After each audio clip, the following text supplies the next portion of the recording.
À plus, on mange. J'arrive, papa.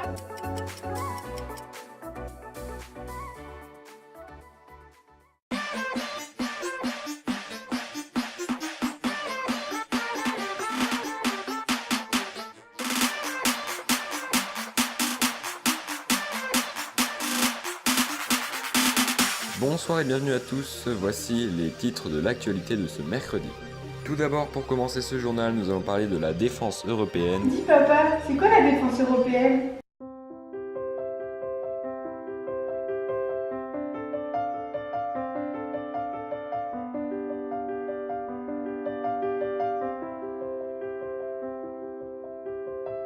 Dis, papa, c'est quoi la défense européenne?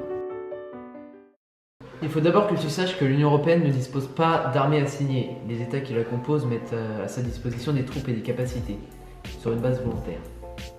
La défense au sens propre du terme, c'est à ce que l'Union Européenne utilise des moyens militaires. C'est quoi un militaire, papa? C'est quelqu'un qui nous protège quand il y a des méchants, donc c'est lorsque l'Union Européenne utilise des moyens militaires pour gérer les disputes, par exemple, entre les différents pays.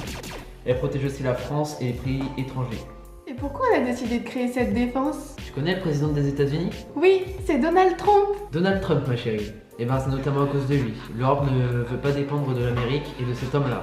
Du coup, l'Angleterre et la France, qui sont comme des piliers de cette défense, cherchent un terrain d'entente pour faire fonctionner cette défense européenne. La France voudrait qu'elle soit accessible pour les plus déterminés. Les autres pays les suivront peu importe la décision prise.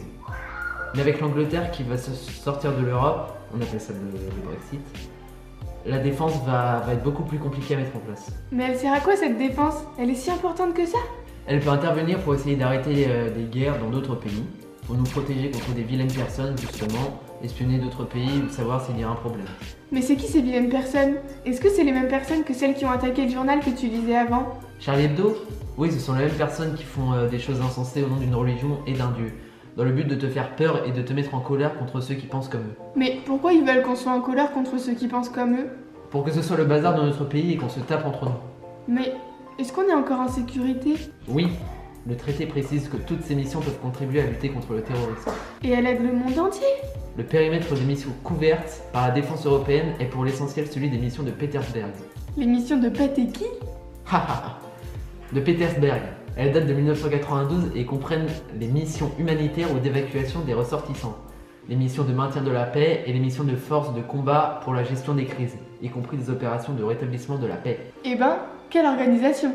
Merci papa pour toutes ces explications. De rien ma chérie, et ne t'inquiète pas, ici en France, tu seras toujours en sécurité. Ouf!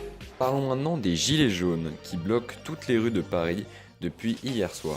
Et ça c'est quoi?